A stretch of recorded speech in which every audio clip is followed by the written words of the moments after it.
നമസ്കാരം. മീഡിയ സ്റ്റവറിലേക്ക് സ്വാഗതം. ആദ്യം പ്രധാന വാർത്തകൾ. സൗദിയിൽ നടപ്പിലാക്കിയ സ്വദേശിവൽക്കരണത്തിൽ സെപ്റ്റംബർ 3 മുതൽ പരിഷ്കരണം. മൊബൈൽ മേഖലയിൽ ഇളവ്. 100 പേരുള്ള കമ്പനിയിൽ 6 വിദേശികളാവാം. വിദേശ സിലബസിലുള്ള സ്കൂളുകളിൽ സ്വദേശിവൽക്കരണം ശക്തമാക്കും. പെട്രോളിയം സ്ഥാപനങ്ങളിലെ 90% ജോലിയും സ്വദേശികൾക്ക്. കുവൈത്തിലെ മുബാറക്കിയ സൂഖ് സ്വദേശിവൽക്കരണത്തിന് പാർലമെന്റ് അംഗങ്ങളുടെ പിന്തുണ.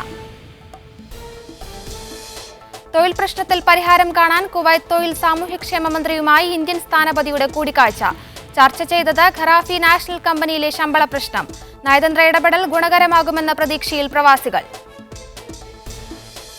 പൊടിക്കാറ്റിന് പിന്നാലെ UAE-യിൽ വ്യാപക മഴ. 8 മണിക്കൂറിനുള്ളിൽ 160 വാഹനാപകടങ്ങൾ. റോഡ് വ്യോമഗതാഗതം താറുമാറായി. വാഹനമോടിക്കുന്നവർക്ക് മുന്നറിയിപ്പ്. മഴ നാളെയും തുടരും. കാസർഗോഡ് ചൂരയിൽ മദ്രസാധ്യാപകൻ കൊല്ലപ്പെട്ട സംഭവം പ്രത്യേക പോലീസ് സംഘം അന്വേഷിക്കും. ജില്ലയിൽ ഒരാഴ്ചത്തേക്ക് നിരോധനാജ്ഞ. കളക്ടർ വിളിച്ച സമാധാന യോഗം പ്രധാന പാർട്ടികൾ ബഹിഷ്കരിച്ചു. അനിഷ്ട സംഭവങ്ങൾ ഒഴിവാക്കാൻ വൻ പോലീസ് സന്നാഹം. മീഡിയ സ്റ്റവറിലേക്ക് വിശദമായി. അമേരിക്കയിൽ ട്രംപ് ഭരണകൂടം ഏർപ്പെടുത്തിയ ഇലക്ട്രോണിക് ഉപകരണ വിലക്ക് UAE ഉൾപ്പെടെ വിവിധ ഗൾഫ് രാജ്യങ്ങളിലെ സ്വദേശികൾക്കും ബാധകമാകും. ഇസ്ലാമിക രാജ്യങ്ങളിൽ നിന്നുള്ള വിമാനയാത്രികർക്ക് ചൊവ്വാഴ്ച മുതലാണ് ട്രംപ് ഭരണകൂടം ഇലക്ട്രോണിക് ഉപകരണങ്ങൾക്ക് വിലക്ക് ഏർപ്പെടുത്തിയിരിക്കുന്നത്. UAE-യിൽ നിന്ന് അമേരിക്കയിലേക്കുള്ള യാത്രക്കാർക്കും ലാപ്ടോപ്പ്, ക്യാമറ, ഐപാഡ് തുടങ്ങിയ ഇലക്ട്രോണിക്സ് ഉപകരണങ്ങൾ വിമാനയാത്രയിൽ ഹാൻഡ് ബാഗേജിൽ കൊണ്ടുപോകാനാവില്ല. UAE, ജോർദാൻ, ഈജിപ്ത്, തുർക്കി, Saudi Arabia, Kuwait, Morocco, Qatar എന്നിവിടങ്ങളിലെ വിമാനത്താവളങ്ങളിൽ നിന്നുള്ള യാത്രക്കാർ ഇതുമൂലം ബുദ്ധിമുട്ടിലാകും. മൊബൈൽ ഫോണുകളേക്കാൾ വലിയ ഇലക്ട്രോണിക്സ് ഉപകരണങ്ങൾ ചെക്ക് ഇൻ ബാഗേജുകളിൽ കൊണ്ടുപോകേണ്ടി വരും. ടാബുകൾ, ലാപ്ടോപ്പുകൾ, പോർട്ടബിൾ DVD പ്ലെയറുകൾ, ക്യാമറകൾ, വീഡിയോ ഗെയിമുകൾ എന്നിവ വിലക്കിയ ഉപകരണങ്ങളുടെ പട്ടികയിൽ ഉൾപ്പെടും. 12ഓളം വിമാന കമ്പനികൾക്ക് വിലക്ക് ബാധകമായിരിക്കും. അമേരിക്കൻ എയർലൈൻസുകളിൽ വിലക്ക് ഏർപ്പെടുത്തിയിട്ടില്ലെന്നാണ് സൂചന. ഇസ്ലാമിക രാജ്യങ്ങൾക്കെതിരെ യാത്രാവിലക്ക് ഏർപ്പെടുത്തിയ നടപടി വിവാദമായതിന് തൊട്ടുപിന്നാലെയാണ് ട്രംപ് ഭരണകൂടത്തിന്റെ ഇലക്ട്രോണിക്സ് ഉപകരണ നിരോധം. വിമാനങ്ങളിൽ ആക്രമണം നടത്താൻ ഭീകരർ പദ്ധതിയിട്ടതായ മുന്നറിയിപ്പിനെ തുടർന്നാണ് വിലക്കെന്ന് ഔദ്യോഗിക റിപ്പോർട്ടുകളുണ്ട്. ഇന്നു മുതലാണ് വിലക്ക് നിലവിൽ വന്നത്. യാത്രക്കാർക്ക് മൊബൈൽ ഫോണുകളും അംഗീകൃത മെഡിക്കൽ ഉപകരണങ്ങളും കയ്യിൽ കരുതാം. എമിറേറ്റ്സ് ഉൾപ്പെടെയുള്ള ഗൾഫ് വിമാന കമ്പനികളെയും നടപടി പ്രതികൂലമായി ബാധിക്കും. കെയ്റോയിൽ നിന്നുള്ള ഈജിപ്ത് എയർ, UAE-യിലെ എമിറേറ്റ്സ്, ഇത്തിഹാദ് വിമാന കമ്പനികൾ, കുവൈത്തിൽ നിന്നുള്ള കുവൈത്ത് എയർവേസ്, ദോഹയിൽ നിന്നുള്ള ഖത്തർ എയർവേസ്, സൗദിയിൽ നിന്നുള്ള സൗദിയ എന്നിവയ്ക്ക് വിലക്ക് ബാധകമാണ്. ആഫ്രിക്ക, തുർക്കി, ജോർദാൻ വിമാന കമ്പനികളും വിലക്കിന്റെ പരിധിയിൽ ഉൾപ്പെടും. MCA Nasar, media 1, Dubai. സ്വകാര്യ മേഖലയിലെ ഊർജിത സ്വദേശിവൽക്കരണത്തിന് സൗദി തൊഴിൽ മന്ത്രാലയം നടപ്പാക്കി വരുന്ന നിതാഖത്ത് വ്യവസ്ഥയിൽ സെപ്റ്റംബർ 3 മുതൽ പരിഷ്കരണം വരുത്തുന്നു. ചില മേഖലകളിലെ സ്വദേശിവൽക്കരണം പുനർനിർണ്ണയിക്കാനും മന്ത്രാലയം തീരുമാനിച്ചു. ഇതിന്റെ ഭാഗമായി മൊബൈൽ കടകളിലെ സ്വദേശിവൽക്കരണം 94% കുറയ്ക്കും. മൊബൈൽ വിൽപ്പന മേഖലയിൽ സമ്പൂർണ്ണ സ്വദേശിവൽക്കരണം നടപ്പാക്കിയ ശേഷമാണ് ഇപ്പോൾ ഇളവ് നൽകുന്നത്. മൊബൈൽ വിൽപ്പന, അറ്റകുറ്റപ്പണികൾ എന്നിവ നടത്തുന്ന കടകളിൽ 94% സ്വദേശിവൽക്കരണം നടപ്പാക്കിയാൽ സ്ഥാപനം താഴ്ന്ന പച്ചയിലും 96% ഇടത്തരം പച്ചയിലുമാവും. ഉയർന്ന പച്ചയിലെത്താൻ 98% സ്വദേശികളുണ്ടാവണം. 92% സ്വദേശികളായാൽ സ്ഥാപനം നിതാഖാത്ത് വ്യവസ്ഥയിൽ മഞ്ഞ ഗണത്തിലും 90% ചുവപ്പ് ഗണത്തിലുമായിരിക്കുമെന്നും തൊഴിൽ മന്ത്രി ഡോക്ടർ അലി അൽ ഖഫീസ് പറഞ്ഞു. പുതിയ തീരുമാനം വൻകിട കമ്പനികൾക്കാണ് ഗുണം ചെയ്യുക. താഴ്ന്ന പച്ച ഗണത്തിൽപ്പെടാൻ ഏറ്റവും ചുരുങ്ങിയത് 20 സ്വദേശി ജീവനക്കാർക്ക് ഒരു വിദേശിയെ മാത്രമേ നിയമിക്കാൻ സാധിക്കൂ. അതിനാൽ ചെറുകിട കമ്പനികൾക്ക് ഇതിന്റെ ഗുണഫലം ലഭിക്കില്ല. 2016 സെപ്റ്റംബർ മുതലാണ് മൊബൈൽ വിൽപ്പന, റിപ്പയറിംഗ് മേഖലയിൽ സമ്പൂർണ്ണ സ്വദേശിവൽക്കരണം നടപ്പാക്കിയത്. മലയാളികൾ ഉൾപ്പെടെ ആയിരക്കണക്കിന് വിദേശികൾക്ക് ഈ മേഖലയിൽ ജോലി നഷ്ടമായിരുന്നു. രാജ്യത്തെ തൊഴിൽ മേഖലയിലെ ഏതാനും സ്ഥാപനങ്ങളിലെ സ്വദേശിവൽക്കരണത്തിന്റെ തോതും തൊഴിൽ മന്ത്രി വ്യക്തമാക്കി. പെട്രോളിയം, ഗ്യാസ്, സാമ്പത്തിക സ്ഥാപനങ്ങൾ എന്നിവയിൽ 90% സ്വദേശിവൽക്കരണം നിർബന്ധമാക്കും. നിർമ്മാണ, കോൺട്രാക്ടിംഗ് മേഖലയിൽ 15% സ്വദേശികൾ മതിയാവും. 67 തരത്തിലുള്ള ബിസിനസ് സ്ഥാപനങ്ങളെ 6 ഗണങ്ങളായി തിരിച്ചാണ് സ്വദേശിവൽക്കരണത്തിന്റെ തോത് നിർണ്ണയിക്കുക. സ്വകാര്യ, വിദേശ സിലബസിലുള്ള സ്കൂളുകളിലും ഉയർന്ന ശതമാനം സ്വദേശിവൽക്കരണം നിർബന്ധമാക്കുമെന്നും മന്ത്രി പറഞ്ഞു. Media 1, Riyadh. ഇപ്പോൾ ഈ വാർത്തയുടെ വിശദാംശങ്ങളുമായി ജിദ്ദയിൽ നിന്നും റബി മുഹമ്മദ് ചേരുന്നു. റബി, വിദേശികൾക്ക് എത്രത്തോളം ഗുണം ചെയ്യുന്നതാണ് പുതിയ പരിഷ്കാരങ്ങൾ? ശ്രുതി, മൊബൈൽ വിൽപ്പന, റിപ്പയറിംഗ് മേഖലയിൽ കഴിഞ്ഞ സെപ്റ്റംബർ മാസത്തോടുകൂടി പൂർണ്ണമായി സമ്പൂർണ്ണ സ്വദേശിവൽക്കരണം നടപ്പാക്കിയതിനു ശേഷം നിരവധി തവണ പ്രമുഖ മൊബൈൽ കമ്പനികളെല്ലാം തന്നെ സൗദി തൊഴിൽ മന്ത്രാലയത്തോടും വാണിജ്യ മന്ത്രാലയത്തോടും ഇതിൽ ചില ഇളവുകൾ വേണമെന്ന ആവശ്യം ഉന്നയിച്ചിരുന്നു. പ്രത്യേകിച്ച് വൻകിട കമ്പനികളിലെല്ലാം തന്നെ നിരവധി വിദേശ തൊഴിലാളികൾ, വിദേശ ജീവനക്കാരുണ്ട്. അവരാണ് ഏറ്റവും ഉയർന്ന തസ്തികകളിലടക്കം ജോലി ചെയ്യുന്നത്. ട്രെയിനിങ് അടക്കമുള്ള മേഖലകളിൽ ഇവരുടെ സേവനം അനിവാര്യമാണ് എന്നുള്ള അർത്ഥത്തിൽ അധികൃതർക്ക് മുന്നിൽ നിർദ്ദേശങ്ങളും ആവശ്യങ്ങളും ഉന്നയിച്ചിരുന്നു. ഇതുകൂടി പരിഗണിച്ചുകൊണ്ടാണ് ഇപ്പോൾ പുതിയ നിതാക്കാത്ത് ഈ വരുന്ന ദുൽഹിജ്ജ് 12 മുതൽ സെപ്റ്റംബർ മാസം മുതൽ വരാൻ പോകുന്ന നിതാക്കാത്തിന്റെ ോടനുബന്ധിച്ച് ഇപ്പോൾ ഇളവ് നൽകാൻ സൗദി തൊഴിൽ മന്ത്രാലയം തീരുമാനിച്ചത്. ഇതനുസരിച്ച് 94% സ്വദേശികൾ ഉണ്ടായാൽ തന്നെ ഈ നിതാക്കാത്ത് വ്യവസ്ഥകൾ പാലിച്ചുകൊണ്ട് സ്ഥാപനങ്ങൾക്ക് മുന്നോട്ട് പോകാം എന്നുള്ളൊരു അറിയിപ്പാണ് അദ്ദേഹം നൽകിയിരിക്കുന്നത്. 6% വിദേശ തൊഴിലാളികളെ നിയമിച്ചുകൊണ്ട് സ്ഥാപനങ്ങൾക്ക് മുന്നോട്ട് പോകാം. വൻകിട കമ്പനികൾക്ക് പ്രത്യേകിച്ച് 100, 200, 500 ഒക്കെ തൊഴിലാളികളുള്ള വലിയ കമ്പനികളെ സംബന്ധിച്ചിടത്തോളം ഇത് വലിയ ഒരു ചെറിയ രീതിയിലുള്ള അനുഗ്രഹമായി മാറും. എന്നാൽ സാധാരണക്കാരായ പ്രവാസി മലയാളികൾ ഉൾപ്പെടെയുള്ളവർ നടത്തുന്ന കച്ചവട സ്ഥാപനങ്ങൾക്ക് ഇത് അത്ര വലിയ ഗുണം ചെയ്യില്ല. എങ്കിലും വരും നാളുകളിൽ ഇതുമായി ബന്ധപ്പെട്ട കൂടുതൽ ഇളവുകൾ ഉണ്ടാവും എന്നുള്ളൊരു സൂചന ഇന്നത്തെ ഈ ഒരു പ്രഖ്യാപനത്തോടു കൂടി ആളുകൾ കാണുന്നുണ്ട്. നിലവിൽ ഈ ഒരു സെപ്റ്റംബർ മാസം വരെ നിലവിലുള്ള 100% സ്വദേശിവൽക്കരണമായി മുന്നോട്ട് പോകുന്ന ഏകദേശം 45,000 സ്വദേശികളാണ് പരിശീലനം പൂർത്തിയാക്കി ഈ മേഖലയിലേക്ക് കടന്നു വന്നിരുന്നത്. മൊബൈൽ മേഖലയിൽ കഴിഞ്ഞ നാളുകളിൽ ചെറിയ രീതിയിലുള്ള നേരത്തെ ഉണ്ടായിരുന്ന വിപണിയിൽ ചില പ്രയാസങ്ങൾ ഉണ്ടായിരുന്നു. ഇതും കൂടി പരിഗണിച്ചുകൊണ്ടാണ് വിവിധ പ്രമുഖ കമ്പനികളുടെയൊക്കെ ആവശ്യം കൂടി പരിഗണിച്ചുകൊണ്ട് ഇപ്പോൾ സൗദി തൊഴിൽ മന്ത്രാലയം തീരുമാനമെടുത്തിരിക്കുന്നത്. അതോടൊപ്പം തന്നെ വ്യത്യസ്ത മേഖലകളിലെ സ്വദേശിവൽക്കരണത്തിന്റെ തോത് കൂടി അദ്ദേഹം ഇന്ന് മന്ത്രി പ്രഖ്യാപിക്കുകയുണ്ടായി. പ്രത്യേകിച്ച് പ്രവാസി മലയാളികളെ സംബന്ധിച്ചിടത്തോളം സ്വകാര്യ സ്കൂളുകൾ, പ്രത്യേകിച്ച് വിദേശ സിലബസിലുള്ള സ്കൂളുകളിൽ കൂടുതൽ സ്വദേശി അനുപാതം വർദ്ധിപ്പിക്കുന്നതോടുകൂടി നിരവധി ആളുകൾക്ക് അത് പ്രതിസന്ധി സൃഷ്ടിക്കും. നിലവിൽ കുറഞ്ഞ ശതമാനം അനധ്യാപക ജീവനക്കാരാണ് സ്കൂളുകളിലുള്ളത്. മിക്കവാറും പ്രവാസി കുടുംബങ്ങളിലെ സ്ത്രീകളാണ് ഇപ്പോൾ അധ്യാപകരായിട്ടുള്ളത്. അവരെയൊക്കെ ഇത് തീരുമാനം ബാധിക്കും. ഇത് എത്ര ശതമാനമാണ് ഇത് കൊണ്ടുവരിക എന്നത് സംബന്ധിച്ച് അദ്ദേഹം ഇന്ന് ഒന്നും പറഞ്ഞിട്ടില്ല. വരും ദിവസങ്ങളിൽ ഇതുമായി ബന്ധപ്പെട്ട നിർദ്ദേശങ്ങളും ഒക്കെ മന്ത്രാലയത്തിൽ ഉണ്ടാകുമെന്നാണ് നമ്മൾ അറിയുന്നത്. അതോടൊപ്പം തന്നെ ഗ്യാസ്, സാമ്പത്തിക സ്ഥാപനങ്ങൾ, പെട്രോളിയം സ്റ്റേഷനുകളിലൊക്കെ തന്നെ സ്വദേശീവൽക്കരണത്തിന്റെ തോത് ഉയർത്തുന്ന ഒരു തീരുമാനം പറഞ്ഞിരിക്കുന്നു. അതോടൊപ്പം നിർമ്മാണ കമ്പനിയും അതുപോലെ തന്നെ കൺസ്ട്രക്ഷൻ മേഖലയിലുമാണ് വിദേശികൾക്ക് ആധിപത്യം ഉണ്ടാവുക. അതിൽ 85% വിദേശികൾക്ക് തന്നെയാണ് എന്നുള്ളൊരു പ്രഖ്യാപനം വന്നിരിക്കുന്നു. ചെറിയ ശമ്പളത്തിനുള്ള ജീവനക്കാർക്ക് കൂടുതൽ തൊഴിലവസരങ്ങൾ പ്രത്യേകിച്ച് സൗദിയിൽ തുടങ്ങാനിരിക്കുകയും അതുപോലെ തന്നെ നടന്നുകൊണ്ടിരിക്കുന്ന വൻകിട വികസന പദ്ധതികളിൽ നിർമ്മാണ മേഖലയിൽ പണിയെടുത്തുകൊണ്ടിരിക്കുന്ന ആളുകൾക്ക് അവസരമുണ്ടാകും. എന്നാൽ പല മേഖലകളിലും സ്വദേശിവൽക്കരണത്തിന്റെ തോത് വർദ്ധിപ്പിച്ച് കൂടുതൽ ആളുകൾക്ക് ജോലി നഷ്ടപ്പെടാനുള്ള ഒരു സാഹചര്യവും ഒരുങ്ങുന്നുണ്ട്. സ്വകാര്യ മേഖലയിലെ ഊർജിത സ്വദേശിവൽക്കരണത്തിന് സൗദി തൊഴിൽ മന്ത്രാലയം നടപ്പാക്കി വരുന്ന നിതാഖത്ത് വ്യവസ്ഥയിൽ സെപ്റ്റംബർ 3 മുതൽ പരിഷ്കരണങ്ങൾ വരുത്തുന്നു. വിവരങ്ങൾ നൽകുകയായിരുന്നു റബീഹ് മുഹമ്മദ് ജിദ്ദയിൽ നിന്ന്. മുബാറക്കിയ സൂക്ക് സ്വദേശിവൽക്കരിക്കാനുള്ള നീക്കത്തിന് പാർലമെന്റ് അംഗങ്ങളുടെ പിന്തുണ. രാജ്യപൈതൃകവും പാരമ്പര്യവും സംരക്ഷിക്കാനും വിദേശികളെ ആശ്രയിക്കാതെ മുന്നോട്ടു പോകാനും സൂക്ക് കുവൈത്തികൾക്ക് പരിമിതപ്പെടുത്തുന്നതിലൂടെ സാധിക്കുമെന്നും ഇതിനായി പാർലമെന്റിൽ കരട് നിർദ്ദേശം സമർപ്പിക്കുമെന്നും സാലിഹ് അൽ ആഷൂർ MP പറഞ്ഞു. സൂക്കിന്റെ നടത്തിപ്പും ഉടമസ്ഥാവകാശവും സ്വദേശികൾക്ക് മാത്രം പരിമിതപ്പെടുത്താനുള്ള അധികൃതരുടെ നീക്കം രാജ്യത്തെ യുവാക്കൾക്ക് ഗുണം ചെയ്യുമെന്ന് ഉസാമ അൽ ഷാഹിൻ MP അഭിപ്രായപ്പെട്ടു. പൊതുമാപ്പിന്റെ ആനുകൂല്യം പ്രയോജനപ്പെടുത്താനുള്ള നടപടികൾ സൗദിയിലെ ഇന്ത്യൻ എംബസി ആരംഭിച്ചു. എംബസി വളണ്ടിയർമാരുടെയും ക്ഷണിക്കപ്പെട്ടവരുടെയും യോഗം വ്യാഴാഴ്ച റിയാദിലെ എംബസി ഓഡിറ്റോറിയത്തിൽ ചേരും. അംബാസിഡർ അഹമ്മദ് ജാവേദിന്റെ അധ്യക്ഷതയിലാണ് യോഗം. യോഗത്തിൽ പങ്കെടുക്കേണ്ടവർക്ക് ഫസ്റ്റ് സെക്രട്ടറി അനിൽ നോട്ടിയാൽ ഇതു സംബന്ധിച്ച അറിയിപ്പ് നൽകി കഴിഞ്ഞു. 2013 നിതാഖത്ത് ഇളവ് കാലത്ത് സന്നദ്ധ പ്രവർത്തകരുടെ സഹായത്തോടെയാണ് ലക്ഷക്കണക്കിന് ഇന്ത്യൻ പ്രവാസികളുടെ രേഖകൾ ശരിയാക്കിയത്. ഇതേ മാതൃകയിൽ പ്രവർത്തനം മുന്നോട്ട് കൊണ്ടുപോകാനാണ് അധികൃതരുടെ തീരുമാനം. ജിദ്ദ കോൺസുലേറ്റിലും ഇതേ മാതൃകയിൽ അടുത്ത ദിവസങ്ങളിൽ യോഗം ചേർന്നേക്കും. കുവൈത്ത് തൊഴിൽ സാമൂഹ്യക്ഷേമ മന്ത്രിയുമായി ഇന്ത്യൻ സ്ഥാനപതി സുനിൽ ജെയിൻ കൂടിക്കാഴ്ച നടത്തി. കുവൈത്തിലെ ഇന്ത്യൻ തൊഴിലാളി സമൂഹവുമായി ബന്ധപ്പെട്ട വിവിധ വിഷയങ്ങൾ കൂടിക്കാഴ്ചയിൽ ചർച്ചയായി. നിർമ്മാണ മേഖലയിൽ പ്രവർത്തിക്കുന്ന ഖറാഫി നാഷണൽ കമ്പനിയിലെ ഇന്ത്യക്കാരായ തൊഴിലാളികൾ മാസങ്ങളായി ശമ്പളം ലഭിക്കുന്നില്ലെന്ന പരാതിയുമായി കഴിഞ്ഞ മാസം ഇന്ത്യൻ എംബസിയെ സമീപിച്ചിരുന്നു. തങ്ങളുടെ പ്രശ്നം പരിഹരിക്കാൻ എംബസി അടിയന്തരമായി ഇടപെടണമെന്നായിരുന്നു മലയാളികൾ ഉൾപ്പെടെയുള്ള തൊഴിലാളികളുടെ ആവശ്യം. എംബസിയിൽ വെച്ച് നടത്തിയ ഒത്തുതീർപ്പ് ചർച്ചകൾക്കൊടുവിൽ ശമ്പള കുടിശ്ശിക എത്രയും പെട്ടെന്ന് നൽകാമെന്ന കമ്പനി അധികൃതരുടെ ഉറപ്പിന്മേലായിരുന്നു അന്ന് തൊഴിലാളികൾ പ്രതിഷേധം അവസാനിപ്പിച്ചത്. തുടർന്ന് embassy deputy chief of mission Subhashish Goldar കമ്പനിയുടെ ഷുഐബ ലേബർ ക്യാമ്പ് സന്ദർശിച്ചു.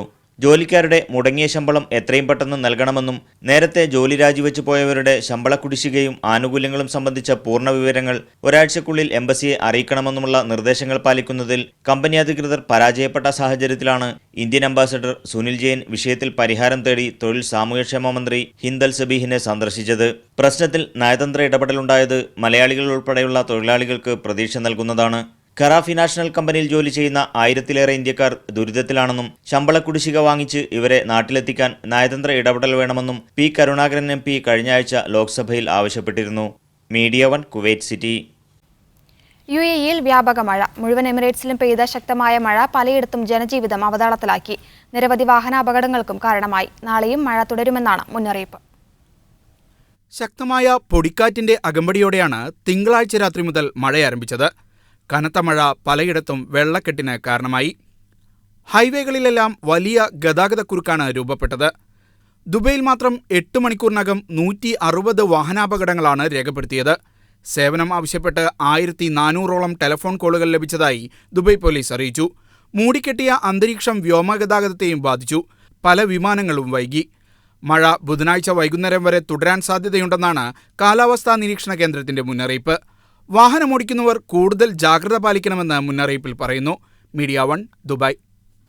കുവൈത്ത് വിമാനത്താവളത്തിൽ ഓട്ടോമേറ്റഡ് ചെക്ക് ഇൻ സംവിധാനം നടപ്പാക്കുന്നു. ലഗേജുകളില്ലാത്ത യാത്രക്കാർക്ക് സ്വയം ചെക്ക് ഇൻ ചെയ്ത് ബോർഡിംഗ് പാസ് നേടാൻ സഹായിക്കുന്ന ഓട്ടോമേറ്റഡ് ചെക്ക് ഇൻ കിയോസ്കുകൾ സ്ഥാപിക്കാനാണ് സിവിൽ ഏവിയേഷൻ പദ്ധതി. ഓട്ടോമേറ്റഡ് ചെക്ക് ഇൻ സംവിധാനം നടപ്പാക്കുന്നതിനായി 9 ടിക്കറ്റ് മെഷീനുകൾ എയർപോർട്ടിൽ ഉടൻ സജ്ജീകരിക്കുമെന്ന് DGCA മേധാവി യൂസഫ് അൽ ഫൗസാൻ അറിയിച്ചു. ജീവകാരുണ്യ രംഗത്തെ എണ്ണമറ്റ കൂട്ടായ്മകളുടെ ത്രിദിന സംഗമത്തിന് ദുബൈയിൽ വീണ്ടും വേദിയൊരുങ്ങി. ദുബായ് വേൾഡ് ട്രേഡ് സെന്ററിൽ നടന്ന മേളയുടെ ഉദ്ഘാടനം ഇബ്രാഹിം ബുമിൽഹ നിർവഹിച്ചു. ജീവകാരുണ്യ, സാമൂഹിക, ആരോഗ്യ സേവന തുറയിൽ പ്രവർത്തിക്കുന്ന ചെറുതും വലുതുമായ നൂറുകണക്കിന് കൂട്ടായ്മകളാണ് ദിഹാദ് എന്നറിയപ്പെടുന്ന മേളയിൽ പങ്കെടുക്കുന്നത്. UN-ന്റെ നേതൃത്വത്തിലുള്ള വിവിധ ജീവകാരുണ്യ സംഘടനകളും മേളയിൽ അണിനിരക്കുന്നുണ്ട്. റെഡ് ക്രസന്റ് ഉൾപ്പെടെ അറബ് ലോകത്തെ ജീവകാരുണ്യ കൂട്ടായ്മകളും മേളയുടെ ഭാഗമാണ്. ഇന്ത്യയിൽ നിന്ന് ഹ്യൂമൻ വെൽഫെയർ ഫൗണ്ടേഷനാണ് മേളയിൽ സജീവ പങ്കാളിത്തം വഹിക്കുന്ന സർക്കാരേതര കൂട്ടായ്മ. ഇത് തുടർച്ചയായ 3ാം തവണയാണ് ദിഹാദിൽ ഫൗണ്ടേഷന്റെ സാന്നിധ്യം. വിവിധ സംസ്ഥാനങ്ങളിൽ സാമൂഹികമായും സാമ്പത്തികമായും പിന്നാക്കം നിൽക്കുന്ന 101 ഗ്രാമങ്ങളെ ദത്തെടുക്കൽ പ്രക്രിയ ഏറെക്കുറെ പൂർത്തിയാകുന്നതായി foundation general secretary T Arif Ali വാർത്താസമ്മേളനത്തിൽ അറിയിച്ചു. വികസനം എത്തിച്ചേർന്നിട്ടില്ലാത്ത ജനങ്ങളിലേക്ക് വികസനം എത്തിക്കുവാനാണ് നാം ദാനം ചെയ്യുന്നവരും അവർ സ്വീകരിക്കുന്നതും വരും എന്നതിൽ നിന്ന് മാറി അവരോടൊപ്പം ജീവിക്കുകയും അവരോടൊപ്പം വികസനത്തിൽ പങ്കാളികളാവുകയും ചെയ്തുകൊണ്ടുള്ള ഒരു രീതിയാണ് നമ്മൾ ആവിഷ്കരിക്കണം എന്ന് വിചാരിക്കുന്നത്. അടുത്ത 10 വർഷത്തിനുള്ളിൽ ഗ്രാമത്തെയും ഗ്രാമവാസികളെയും സ്വയം പര്യാപ്തതയിലേക്ക് എത്തിക്കുക എന്നതാണ് ഗ്രാമീൺ ദോസ്തി എന്ന് പേരിട്ട പദ്ധതിയുടെ ലക്ഷ്യം. Foundation acting CEO PK Noufal, PR manager Rizwan Rafeeqi എന്നിവരും വാർത്താസമ്മേളനത്തിൽ സംബന്ധിച്ചു. ഗ്രാമീൺ ദോസ്തിക്ക് പുറമെ നാഗരിക് വികാസ് കേന്ദ്ര എന്ന മറ്റൊരു പദ്ധതിയും ഫൗണ്ടേഷന്റെ ചുവടുവെപ്പാണ്. ഇന്ത്യയിലെ ഗ്രാമങ്ങളിൽ സർക്കാർ ക്ഷേമ പദ്ധതികൾ ലഭ്യമാക്കുക എന്നതാണ് നാഗരിക് വികാസ് കേന്ദ്ര കൊണ്ട് ലക്ഷ്യമിടുന്നത്. Media 1 Dubai. സാമൂഹിക മാധ്യമങ്ങളിൽ വൈറലാകാൻ സാഹസിക സെൽഫി എടുക്കുന്നവർ സൂക്ഷിക്കുക. നിങ്ങളെ നിരീക്ഷിക്കാനും ആവശ്യമെങ്കിൽ കർശന നടപടി സ്വീകരിക്കാനും സംവിധാനങ്ങൾ തയ്യാറായി കഴിഞ്ഞു. കൂറ്റൻ കെട്ടിടങ്ങളിൽ വലിഞ്ഞുകയറി കാണുന്നവർക്ക് നെഞ്ചിടിപ്പുണ്ടാക്കുന്ന ചിത്രങ്ങളും വീഡിയോയും എടുത്ത് സാമൂഹ്യ മാധ്യമങ്ങളിൽ പ്രചരിപ്പിച്ച് പ്രശസ്തി നേടാൻ ശ്രമിക്കുന്നത് പതിവായതോടെയാണ് ദുബായ് അധികൃതർ വിഷയത്തിൽ ഇടപെടുന്നത്. കെട്ടിടങ്ങൾ ഇത്തരം അപകടകരമായ പ്രവർത്തികൾക്ക് വേദിയായാൽ പണമെടുത്തവർ മാത്രമല്ല കെട്ടിടങ്ങളുടെ ഉടമയും നടത്തിപ്പുകാരും കുടുങ്ങും. ജീവൻ അപകടപ്പെടുത്തുന്ന പ്രവർത്തികൾ കെട്ടിടങ്ങളിൽ നടക്കുന്നില്ലെന്ന് ഉടമസ്ഥർ ഉറപ്പുവരുത്തണമെന്ന് ദുബായ് നഗരസഭാ ഡയറക്ടർ ജനറൽ ഹുസൈൻ നാസർ ലൂത്ത നിർദ്ദേശിച്ചു. മേൽക്കൂരകളിൽ ഉൾപ്പെടെ ആളുകൾ അനധികൃതമായി പ്രവേശിക്കുന്നത് തടയാൻ നിരീക്ഷണ സംവിധാനം ഏർപ്പെടുത്തണമെന്ന് പരിസ്ഥിതി വിഭാഗം അസിസ്റ്റന്റ് DG ഖാലിദ് മുഹമ്മദ് ഷെരീഫ് പറഞ്ഞു. 2003 ഇറങ്ങിയ ഉത്തരവിൽ തന്നെ അനുവാദമില്ലാതെ ആളുകൾ കെട്ടിടങ്ങളിൽ കയറുന്നത് തടയാൻ CCTV, ഇലക്ട്രോണിക് സെൻസർ തുടങ്ങിയ സുരക്ഷാ ക്രമീകരണങ്ങൾ ഏർപ്പെടുത്തണമെന്ന് നിർദ്ദേശിച്ചിട്ടുണ്ട്.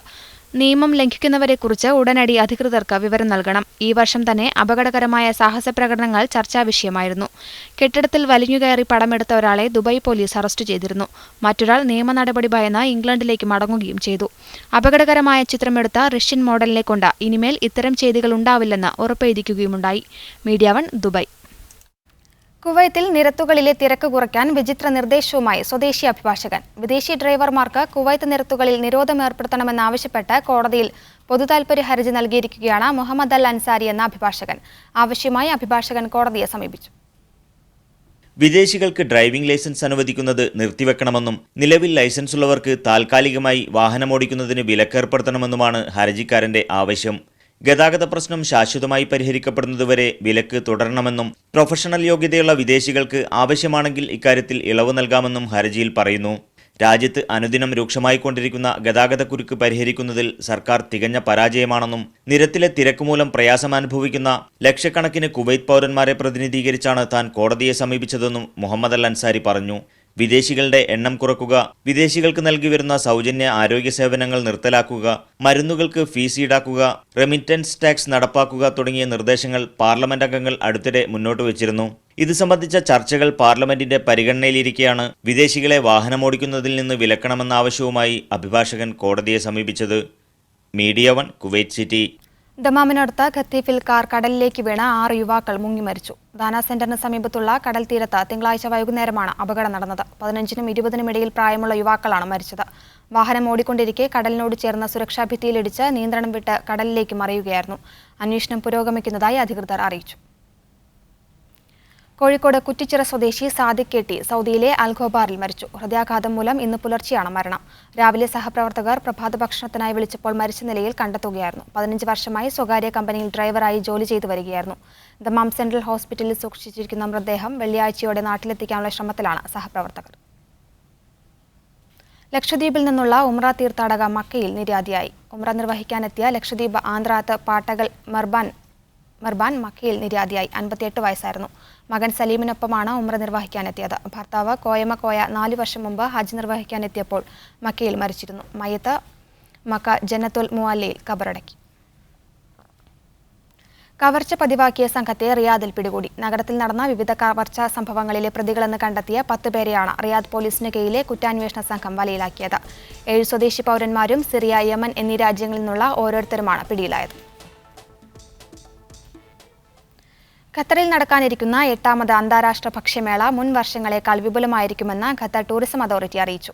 കഴിഞ്ഞ വർഷം 7 ദിവസം നീണ്ടുനിന്ന മേളയിൽ 2 ലക്ഷം സന്ദർശകരാണ് എത്തിയത്. ഇത്തവണ 2,40,000 സന്ദർശകരെ പ്രതീക്ഷിക്കുന്നതായും അധികൃതർ പറഞ്ഞു. ലോകത്തിന്റെ രുചിവൈവിധ്യങ്ങളും സാംസ്കാരിക ബഹുസ്വരതയും പരിചയപ്പെടുത്തുന്ന ഖത്തർ രാജ്യാന്തര ഭക്ഷ്യമേളക്ക് അടുത്തയാഴ്ചയാണ് തുടക്കമാവുന്നത്. മുൻവർഷത്തേക്കാൾ 20% സന്ദർശകരെയാണ് ഇത്തവണ പ്രതീക്ഷിക്കുന്നതെന്ന് ഖത്തർ ടൂറിസം അതോറിറ്റി അറിയിച്ചു. 11 ദിവസമാണ് ഈ വർഷത്തെ മേള. മാർച്ച് 29 ആരംഭിക്കുന്ന മേള ഏപ്രിൽ 8 വരെ നീളും. സ്കൂൾ അവധിക്കാലമായതിനാൽ സന്ദർശകരുടെ എണ്ണം 2,40,000 കടക്കുമെന്നാണ് സംഘാടകരുടെ പ്രതീക്ഷ. ആഭ്യന്തര സന്ദർശകരെ കൂടാതെ പുറത്തുനിന്ന് കൂടുതൽ സഞ്ചാരികളെ രാജ്യത്തേക്ക് എത്തിക്കാനും ഖത്തർ ടൂറിസം അതോറിറ്റി ലക്ഷ്യമിടുന്നുണ്ട്. മുൻവർഷങ്ങളിൽ നിന്ന് വ്യത്യസ്തമായി ഇത്തവണ ഒറ്റ വേദിയിലായിരിക്കും മേള.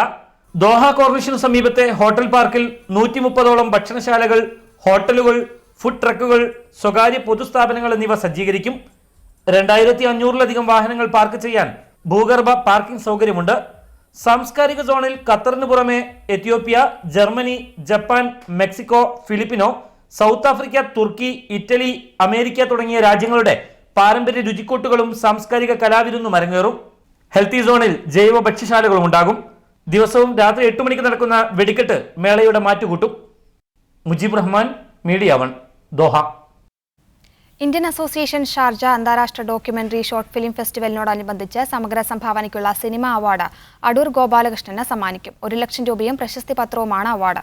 മാർച്ച് 30, 31, ഏപ്രിൽ 1 തീയതികളിൽ നടക്കുന്ന ഫിലിം ഫെസ്റ്റിവലിൽ അടൂരിനോടൊപ്പം ക്യാമറാമാൻ സണ്ണി ജോസഫ്, മികച്ച ചലച്ചിത്രത്തിനും മികച്ച സംവിധാനത്തിനുമുള്ള സംസ്ഥാന അവാർഡ് നേടിയ വിധു വിൻസെന്റ് എന്നിവരും പങ്കെടുക്കും.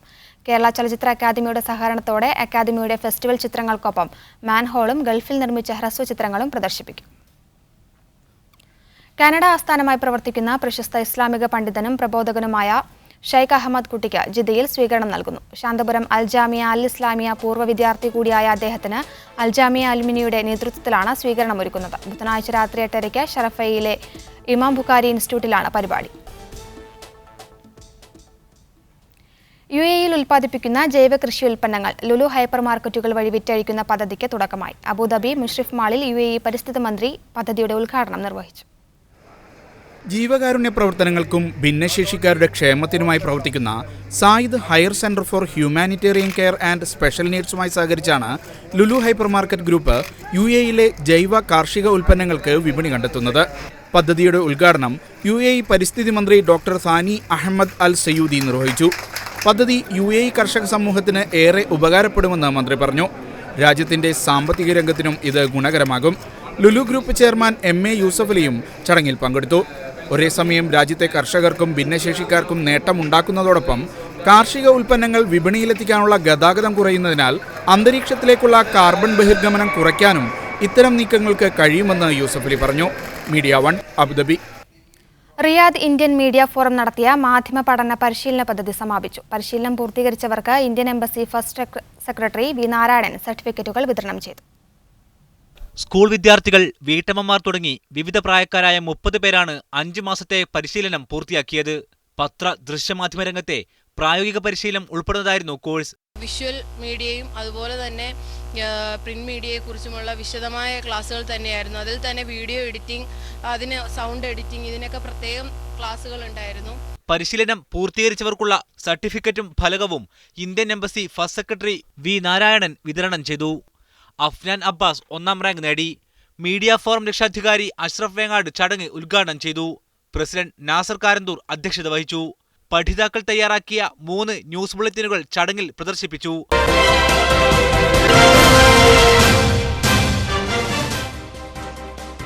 നമസ്കാരം, JTK ന്യൂസിലേക്ക് സ്വാഗതം. ഞാൻ താഴത്തിൽ മുജീബ്. പ്രധാന വാർത്തകൾ. വിവിധ ക്ലാസുകൾക്ക് നേതൃത്വം നൽകിയവരെ ചടങ്ങിൽ ആദരിച്ചു. Course director VJ Nasaruddin, coordinator Shamsad Karunagappally, Rasheed Qasimi എന്നിവർ സംസാരിച്ചു. വിവിധ കലാപരിപാടികളും ജംഷീർ കൈനിക്കരുടെ ഗാനാലാപനവും നടന്നു.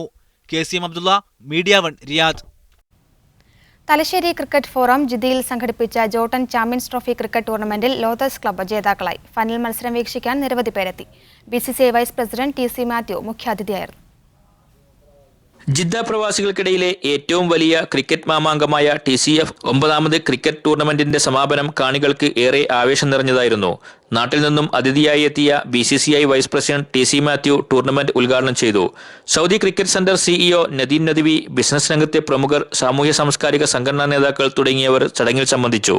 ഇതുപോലെയുള്ള ഈ സൗദിയിൽ വൈകുന്നേരം റിക്രിയേഷനും ഫണ്ടിനും അതുപോലെ തന്നെ കോമ്പറ്റീറ്റീവിന് വേണ്ടി ഉള്ള ഈ ക്രിക്കറ്റ് തീർച്ചയായിട്ടും നടത്തുന്ന TCF തലശ്ശേരി ക്രിക്കറ്റ് ഫെറ്റേണിറ്റീനെ ഞാൻ പ്രത്യേകം, ആ ഫോറത്തിനെ ഞാൻ അഭിനന്ദിക്കുന്നു. വളരെ നല്ല രീതിയിലാണ് ഈ ടൂർണമെന്റ് ഇവിടെ സംഘടിപ്പിച്ചിട്ടുള്ളത്. വെടിക്കെട്ട്, ചിയർ ബോയ്സ് എന്നിവ ഫൈനൽ മത്സരത്തെ ഏറെ വർണ്ണാഭമാക്കി. കലാശപ്പോരാട്ടത്തിൽ BMT ഗ്രൗണ്ടിലെ നിറഞ്ഞ ഗാലറിയെ സാക്ഷി നിർത്തി ജോട്ടൂൺ പെൻഗ്വാൻസിനെ 51 റൺസിന് തകർത്ത് ലോതേഴ്സ് ക്രിക്കറ്റ് ക്ലബ്ബ് ചാമ്പ്യന്മാരായി. ടോസ് നേടി ആദ്യം ബാറ്റ് ചെയ്ത ലോതേഴ്സ് നേടിയ 130 റൺസ് ലക്ഷ്യം പിന്തുടർന്ന ജോട്ടൂൺ പെൻഗ്വാൻസിന് 79 റൺസിൽ ഇന്നിംഗ്സ് അവസാനിപ്പിക്കേണ്ടി വന്നു. ടൂർണമെന്റിലെ ഏറ്റവും മികച്ച കളിക്കാരനായി സഫേറിനെയും ബാറ്റ്സ്മാനായി വക്കാസ് അലിയെയും ബൌളറായി ഇസ്രാർ ബൈജിനെയും തെരഞ്ഞെടുത്തു. അജ്മൽ നസീർ, ഹാരിസ് അബ്ദുൽ ഹമീദ് എന്നിവർ കളിയുടെ തത്സമയ വിവരണം നൽകി. സമ്മാനദാന ചടങ്ങുകൾക്ക് TCF ഓർഗനൈസിംഗ് ടീം നേതൃത്വം നൽകി. ഷഹനാദ് ഒളിയാട്ട് സ്വാഗതവും സഫീൽ ബക്കർ നന്ദിയും പറഞ്ഞു. Sadiq Ali Thuvur, media 1 Jeddah. Farook college old students association Dubai committee Kaithapram Damodaran നമ്പൂതിരിയെ ആദരിക്കും. വെള്ളിയാഴ്ച ദുബായിൽ നടക്കുന്ന പൂർവ്വ വിദ്യാർത്ഥികളുടെ വാർഷിക ഒത്തുചേരൽ ചടങ്ങിൽ കൈതപ്രത്തിന്റെ ഗാനങ്ങൾ കോർത്തിണക്കിയ സംഗീതമേളയും നടക്കും. 3 പതിറ്റാണ്ടിലേറെക്കാലം സംഗീത ലോകത്തിനർപ്പിച്ച നിസ്തുല സേവനങ്ങൾ മാനിച്ചാണ് കൈതപ്രത്തെ ആദരിക്കുന്നതെന്ന് ഫോസ പ്രസിഡന്റ് ജമീൽ ലത്തീഫ് ദുബൈയിൽ വാർത്താസമ്മേളനത്തിൽ അറിയിച്ചു.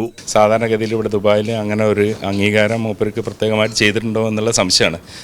അപ്പോൾ ഞങ്ങൾക്ക് തോന്നുന്നത് ഞങ്ങളാണ് ആദ്യമായിട്ട് UAE വെച്ചിട്ട് അദ്ദേഹത്തിനെ ആദരിപ്പിക്കാൻ പോകുന്നത്. ഒരു വർഷം നീണ്ടു നിൽക്കുന്ന ഫോസയുടെ 25ാം വാർഷികാഘോഷ പരിപാടികളുടെ സമാപന ചടങ്ങിലാണ് കൈതപ്രത്തെ ആദരിക്കുക. കൈതപ്ര നൈറ്റിൽ കൈതപ്രത്തിന്റെ മകൻ ദീപാങ്കുരൻ നയിക്കുന്ന ഗാനമേളയും അരങ്ങേറും. സായിബാലൻ, ഷിബു, ഹർഷ എന്നിവരും ചടങ്ങിൽ പങ്കെടുക്കും. വെള്ളിയാഴ്ച വൈകുന്നേരം 3 മണിക്ക് അവിൽ മിൽക്ക് എന്ന പേരിൽ നടക്കുന്ന പരിപാടിയിൽ UAE-യിലും മറ്റ് ഗൾഫ് നാടുകളിലുമുള്ള ഫോസ അംഗങ്ങൾ സംബന്ധിക്കും. പാചക മത്സരം, നൃത്തനൃത്യങ്ങൾ, ലഘുനാടകം എന്നിവ അവിൽ മിൽക്കിന്റെ ഭാഗമായി നടക്കുമെന്ന് പ്രോഗ്രാം ഡയറക്ടർ യാസർ ഹമീദ് അറിയിച്ചു.